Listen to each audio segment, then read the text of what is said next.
कहते हैं संत शरण में आने से आई टड़ा बला, अर्जय मस्तिष्क में सूड़ी होगा कांटे में टल जा। ये विधान है प्रभु का। अब आदमी बीमार हो जाता है, काम भी छूट गया है, पड़ा रहा उसमें हॉस्पिटल में, 15 दिन में छुट्टी मिली, 50,000 रुपये लगे। और पुण्यात्माओं, आप जहाँ से कदम रखते हो ना इस भगवान के दरबार के लिए, वहीं से आपके पुण्य शुरू हो जाते हैं। जो आपका किराया आने जाने में लगता है, ये पुण्य में लगता है आपका, ये भी पुण्य में काउंट होता है, ये आपका धर्म में गिना जाता है। तो ये सभी मिलकर आपको बहुत ही लाभ देता है। पुण्यात्माओं, अब संसार के व्यक्ति जो भगवान से अपरिचित हैं, वो आपके बारे में ना जाने के विचार रखते हैं। वह क्या कहते हैं, भाई हम तो 6 महीना में जाया करें माता दोकड़, और ये 30रे दिन सत्संग में चले जाते हैं, 10वें दिन भाग लेते हैं, इनका दिमाग खराब हो रहा है, ये तो बौड़ी बूझ हैं, ये तो काम जो है ना अपना नाश करेंगे, पैसा बर्बाद करते हैं, देख लियो थोड़े दिन में कंगाल हो जाएंगे। परमात्मा कबीर जी कहते हैं, चिड़ी चौंच भर लेगी नदी न घट्यो नीर, और दान दिए धन घटे नीनो कह रहे साहिब कबीर। परमात्मा अपने सिग्नेचर कर रहे हैं कि दान तो धन नहीं घटेगा, लेकिन कुपात्र को दिया हुआ दान लाभ नहीं देता। सुपात्र यानी ठीक ठिकाने। अब बंजड़ खेत में गेहूं बोनता है, गेहूं नहीं उपलब्ध होगा। अपनी अच्छी संवारी हुई डहर के अंदर, डहर खेत में बीज बोगे, वो जमीन अपना धन रखेगी नहीं, कई गुना करके देती है। अब जैसे किसान 1 एकड़ जमीन में और 40 किलो गेहूं डालता है, एक बार तो वो ऐसा लगता है जैसे गेहूं बर्बाद कर दिए, माटी में गिर दिए, और फिर वो 60-70 मन, 70-80 मन लाता है 40 किलो के, यानी 1 मन के 80 मन गेहूं वो लेकर आता है 1 एकड़ में। अब पुण्यात्माओं, ये विचार करने की बात है कि जो इस प्रोसीजर से परिचित नहीं है परमात्मा के मार्ग तक, उनको तो हम ऐसे लगे हैं जैसे ये बर्बाद कर रहे हैं धन को। एक समय एक किसान गेहूं बोआ था, और एक बड़े शहर का रहने वाला कोई बाबूजी, कोई अच्छा कर्मचारी, जिसकी पहली बार गांव में ड्यूटी लगी थी, शहर से वो गांव की तरफ जा रहा था। रास्ते में उसने देखा कि एक व्यक्ति गेहूं को और मिट्टी में डाल रहा है। उस शहर के बाबूजी को तो वो गेहूं अपने घर में लोहे की टैंकी में देखे थे, गले हुए सुरक्षित, और उसके विषय में पता था कि ये खराब हो जाएंगे, पानी लग जाए तो खराब हो जाएंगे, उसमें और भी दवाई डाली जाती है ताकि वो ठीक रहे, खराब ना हो जाए। और वो इतने अच्छे खाने की वस्तु है, जीवन दाता है गेहूं। तो उसने, बाबूजी ने देखा कि एक किसान गेहूं एक थैले में भर रखे हैं, और बैलों के पीछे एक यंत्र जोड़ रखा है, हल, उसके अंदर एक पाइप सी ला रखी होती है जिसको ओरना बोल रहे हैं, बीज बोने की एक पाइप होती है बीज छोड़ने की। तो उसमें डाल कर खेत की मिट्टी में वो गेहूं डाल रहा है। अब उस शहर के व्यक्ति ने सोचा, भाई यू आदमी मेंटल तो नहीं है, इतनी अच्छे खाने की चीज को और माटी में गिरने लग रहा है, इसका दिमाग खराब हो रहा है। वो खड़ा होकर कहने लगा, भाई रुकना, भाई रुकना भगत, भाई क्या कर रहा है तू ये? अरे इतनी अच्छी गेहूं कनक, देश में पहले ही खाद्य पदार्थों की कमी है, अन्न की कमी है, तू मिट्टी में मिला रहा है, तेरा दिमाग खराब है क्या? क्यों बर्बाद कर रहा है इस इतने अच्छे गेहूं को? अब वो किसान ने सोचा, यू बंदर कितना आ गया, यू मुझे शिक्षा दे रहा है। तो किसान बोला, बाबूजी मैं मिट्टी में गेहूं को बर्बाद नहीं कर रहा, मिट्टी में डालकर आबाद कर रहा हूं। ये बर्बाद नहीं हो रहा, ये मुझे आबाद करेगा। अब बाबूजी ने सोचा भैया अच्छा ये कैसे आबाद करेगा तुझे, तो खराब कर रहा है, ये तो खराब हो जाएगी। हमारे घर में ना लोहे की टैंकी में रख दें हम, और उसमें भी इसमें कीड़े लग जाते हैं, आप मिट्टी में डालकर कहते हो आबाद करेगा। तो किसान ने उसको पूरी तरह समझाया कि ऐसा है श्रीमान जी कि मैं 1 मन 40 किलो गेहूं लाया हूं और इस 1 एकड़ में डालूंगा, और फिर भूसा तो न्यारा होगा, जो धन मुझे मिलेगा पशुओं के लिए भूस जो बनेगा वो तो अलग होगा, और 80 मन गेहूं ले जाऊंगा, इसमें से 80 मन गेहूं मिलेंगे मेरे को। अब ये उसके गला उतरा नहीं, क्योंकि वो बाबूजी ने कभी प्रोसीजर देखा नहीं। वो कहने लगा भाई मैं तेरी बात को मानू नहीं, ये तो मिट्टी में बर्बाद हो जाएगा, तो कति खत्म हो जाएगा, देख लेना तीसरे दिन। अब वो कुछ दिनों के बाद किसान ने कहा कि तू, कुछ देर के बाद उनकी डिस्कस चलती रही, फिर कहा तू 4 महीने पाछा आइए, फिर दिखाऊंगा जादूगरी तेरे को। अब उस किसान, उस शहर वाला व्यक्ति का फिर मौका लग गया, जब गेहूं पकी हुई थी और ऊपर बाली में गेहूं परिपक्व हो चुके थे। उसको किसान ने फिर दिखाया कि देख भगत जी, ए श्रीमान, एक दाने का, एक बीज का ये गुच्छा बन गया, इसमें सैकड़ों पौधे, 10-20 पौधे उग गए, और प्रत्येक में बाली, एक बाली में 20-25 ये गेहूं हैं। उसने ऐसे ऐसे करके वो दिखा, देख। तब उस शहरी व्यक्ति की आंखें खुली और उसको सत्य माना। तो पुण्यात्माओं, जो आज आप धन दान कर रहे हो, किराए में पैसा लगा रहे हो, उन व्यक्तियों को और अनजान व्यक्ति को ऐसा लगता है जैसे ये तो मिट्टी में बर्बाद कर दिया, नाश कर दिया, खत्म कर दिया, खो दिया।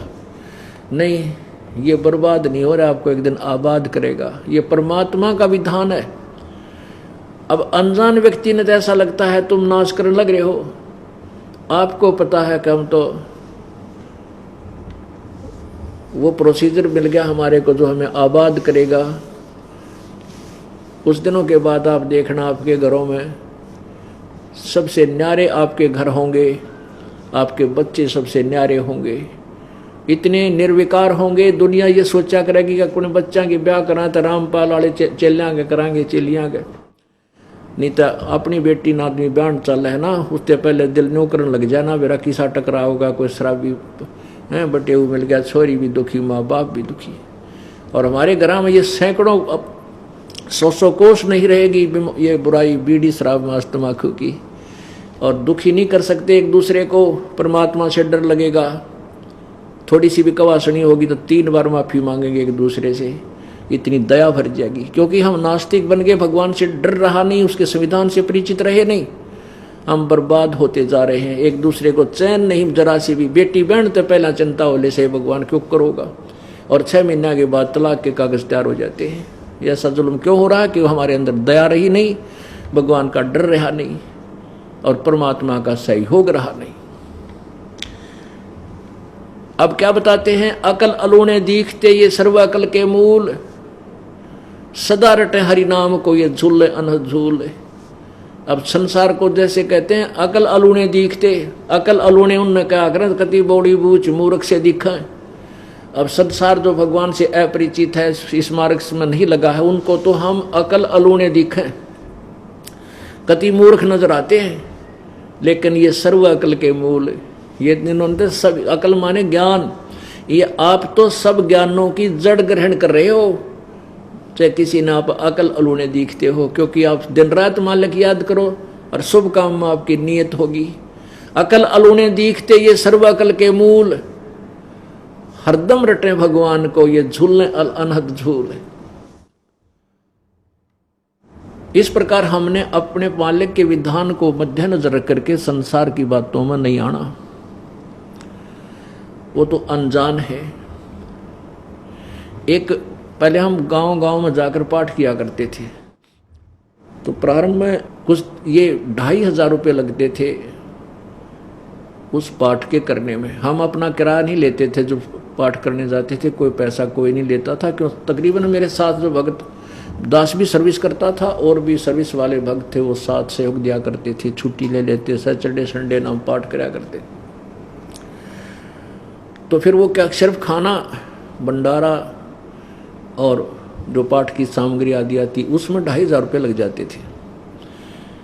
जिसके हम पाठ कर रहे थे उसकी बहन का पति आ गया, बहनोई, और उसका दूसरा भाई उपदेश नहीं ले रखा था और वो शराबी था, वो मेहमान वो रिश्तेदार रिलेटिव जो था शराब पिया करता। तो वहाँ पाठ चल रहा था, छोटे छोटे बच्चे थे, उन्होंने उसको आते ही कह दिया कि फूफा जी आज हमारे घर में मत आइए, तू शराब पी रखी है और बीड़ी भी पीता है। वो कहने लगा अच्छा भाई तेरी वहीं रोटी ले आवांगे। वो दूसरे घर पहुँच गया, तो दूसरे दोस्त का साला था दूसरा, वहाँ रुक गया।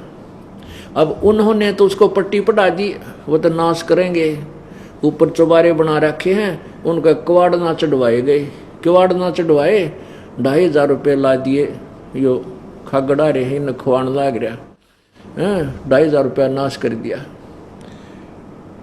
अब वो सुबह जब हम तो चले गए पाठ पूठ करके, 20 दिन आया था शाम में, हम सुबह भोग लगा कर आगे पीछे बतावे थे वह बोले जी वो इब के कर ले संसार का। अब वो हमारा जो मेहमान खुद तो दारू पीवे और बीड़ी पीवे, कति बर्बाद होया पड़ा। मन ने शिक्षा दिया के नो कहे तने कुआड़ क्यों ना चढ़वा लिए, नाश कर दिया, 2,500 रुपये ला दिए, खुआ दिए लोग आते यहाँ पर। अब बताओ उसने मैं क्या समझाऊँ। आप दारू पीवे सारी बकवाद करे, मैं पुण्य का काम करूँ मुझे बिसरावे। फिर उसको बताया भाई कुआड़ भी चढ़ देंगे, धर्म का काम के रोज होया करे, ये कुआड़ तो 2 दिन पीछे चढ़ जाएंगे। अब वो बताता था कि मेरी पत्नी इतनी बीमार रहा करती, हमने सारे दिखा ली थी और घर में बरकत नहीं, आए वर्ष एक भैंस मर जा, मुश्किल तो पाल पोस कर तैयार करा, वह भैंस की मृत्यु हो जाए, वो सारा बर्बाद हुआ था, गेली की नाश होया पड़ा था। अब वो उसकी पत्नी भी ठीक होगी, घर में बरकत होने लगी, बताओ पाठ क्यों ना करा होगा वो। और ये धर्म के काम तो वो भी इच्छा होती है अच्छी आत्मा की, तो धर्म तो दसके नहीं दसके तीनों लोग, खैर आयत में खैर है कीजिए आत्म पोख। तो इस प्रकार आपको अन्य व्यक्ति जो भक्ति से दूर हैं वो कुछ भी कहें, उनकी आप नहीं मान सकते यदि आपको पूर्ण ज्ञान हो गया तो पूर्ण ज्ञान कराने के लिए आपको यहाँ बुलाया जाता है। नहीं तो भक्ति आप घर पे कर सकते हो, कोई दिक्कत नहीं। लेकिन अभी आप कच्चे हो और इतने धनी नहीं हुए हो जितना ये दास बनाना चाहता है। आपको ज्ञान भी संपूर्ण नहीं है, बेसिक संपूर्ण ज्ञान हो भी जाए फिर भी कोई न कोई काल की अटकल आपका अड़ी रहेगी। और यहाँ आने से और कई पुण्य प्राप्त होते हैं, जैसे कई प्रकार के पाप होते हैं आपके। कुछ पाप तो ऐसे हैं जो पुण्य से समाप्त होते हैं, कुछ ऐसे पाप होते हैं जो संत जी के दर्शन, साधु के दर्शन से नष्ट होते हैं। कबीरा दर्शन संत का साहेब आवे याद, लेखे में वाए घड़ी बाकी का समय बाद। तो संत देव जी के दर्शन करने से ही कुछ पाप हमारे ऐसे ही कटते और तरीका नहीं उसका उनका, और कुछ ऐसे हैं आशीर्वाद से समाप्त होते हैं, और कुछ पाप ऐसे हैं जो मंत्र के जाप से ही नष्ट होते हैं। तो हमने जैसे ही कपड़ा मैला हो गया हमारा, कमीज ये कुर्ता, अब कुछ तो ऐसे मैल हैं पानी में डालते हैं मिट्टी उतर जाएगी, कुछ ऐसा मैल है कि ये कलर का लग जाता है उस साबुन से और से ही उतरता है, कुछ ऐसा मैल है कि ड्राई क्लीन से ही उतरेगा। तो सभी क्रिया अपना के हमने उस कपड़े को स्वच्छ करना है। तो अपने अंतःकरण को हमने सभी तरीकों से निर्मल करना है ताकि ये भगवान के योग्य हो जाए, ये कमीज पहनने योग्य रहे। इसलिए आपको यहाँ बुलाया जाता है। नमस्कार सर। नमस्कार सर। सर आपका क्या नाम है? सर मेरा नाम जवाहरलाल चौरसिया है, मैं रुद्रपुर उधम सिंह नगर उत्तराखंड से आया हूँ। सर आप संत रामपाल जी महाराज जी से नाम दीक्षा लेने से पहले आप क्या भक्ति साधना करते थे? भक्ति साधना हम जो है अपनी पारंपरिक जो है हमारे परिवार में भक्ति करी जाती थी, उसी को देखा देखी हम वही भक्ति साधना करते थे। हनुमान जी की पूजा, काली जो है उनकी पूजा, उसके बाद और भी जो है 33 करोड़ देवताओं की जो पूजा हमारे हिंदू धर्म में तो कोई जो है किसी देवता को नहीं छोड़ते, सारे ही देवताओं की पूजा कर लेते हैं। तो सारे ही देवताओं की पूजा हम लोग करते थे। सर अभी आपने बताया कि आप देवी देवताओं की पूजा करते थे, तो सर ये भक्ति करने से आपको क्या लाभ प्राप्त हुए? लाभ तो इसमें कोई नहीं हुआ, इसलिए कि मेरी तबीयत जो है ख़राब हो गई थी। मैं गार्ड की नौकरी करता था और गार्ड की नौकरी जो है बैठे बैठे वाली थी, और उस बैठे बैठे नौकरी में हड्डी चटक जाना ये अलग बात है, बहुत बड़ी बात है। तो मैंने सारे अपने इस रुद्रपुर के डॉक्टर, और हल्द्वानी में सुशीला तिवारी बहुत बड़ा मेडिकल कॉलेज है, वहाँ पर डॉक्टरों को दिखाया। तो उन लोगों ने बोला कि तुम्हारी हड्डी चटक गई है। हड्डी चटक गई भाई, कैसे हड्डी चटक गई है बैठे बैठे?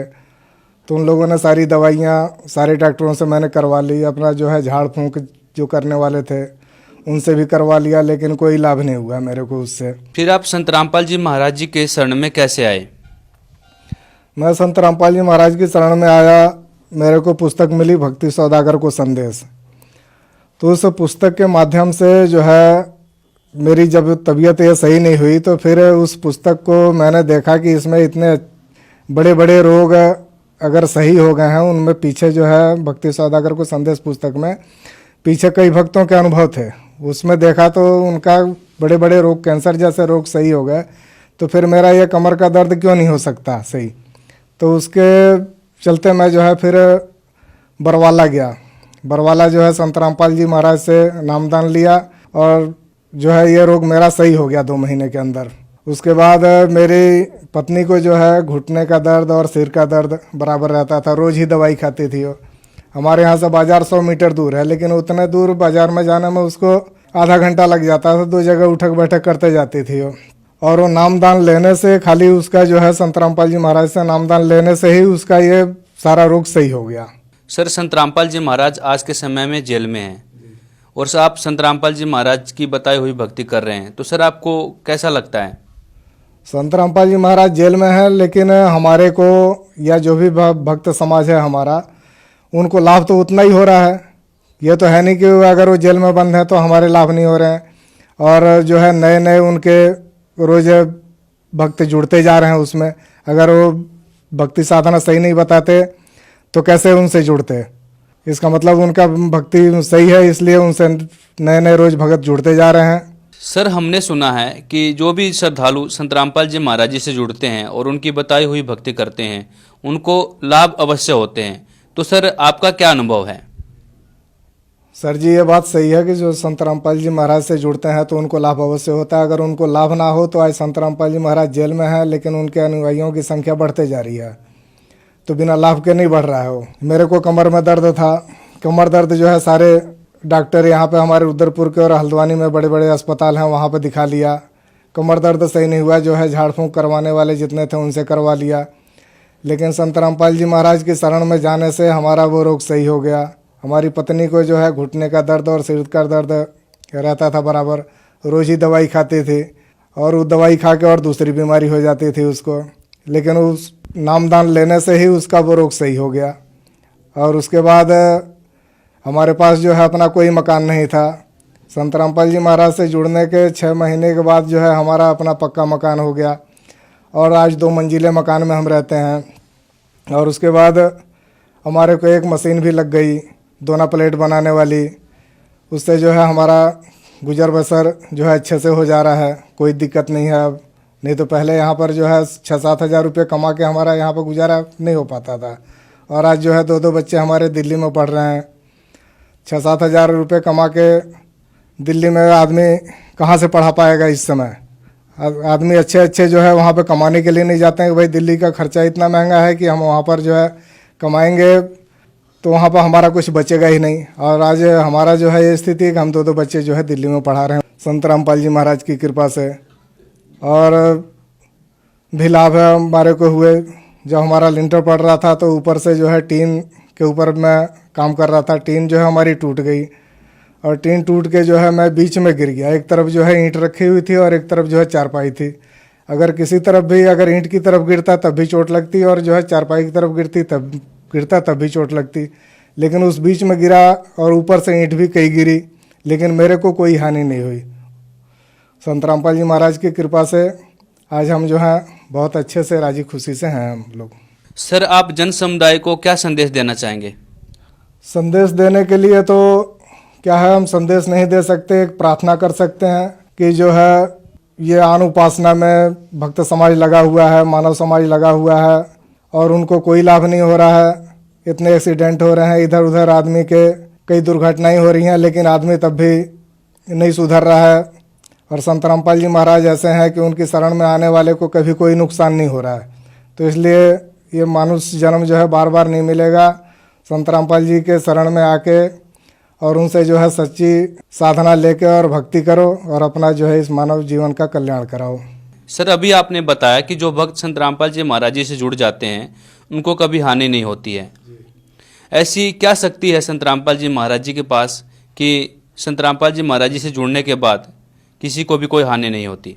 संत रामपाल जी महाराज जो है वो शास्त्र अनुसार साधना बताते हैं और जो है हमारे जो साधु संत हैं वो शास्त्र अनुसार साधना नहीं बताते, वो जो है आन उपासना कराते हैं। तो आन उपासना करने से हमारे को क्या लाभ होगा? भक्ति जो है करनी है तो उसको शास्त्र अनुसार भक्ति करो, उससे फायदा होगा। जैसे अब डॉक्टर जो है दवाई देता है, अगर वो सही दवाई नहीं देगा तो कैसे हमारा रोग सही होगा? वैसे ही ये भक्ति भी है। और ये जो है संत रामपाल जी महाराज जो है भक्ति लाइन के सबसे बड़े डॉक्टर हैं। आके इनसे आप जो है अपना कल्याण करवा सकते हैं और इनसे जो है नाम दीक्षा लेके अपना इस मानव जीवन को सुलभ बना सकते हैं। सर, संत रामपाल जी महाराज जी से यदि कोई नाम दीक्षा लेना चाहे तो कैसे ले सकते हैं?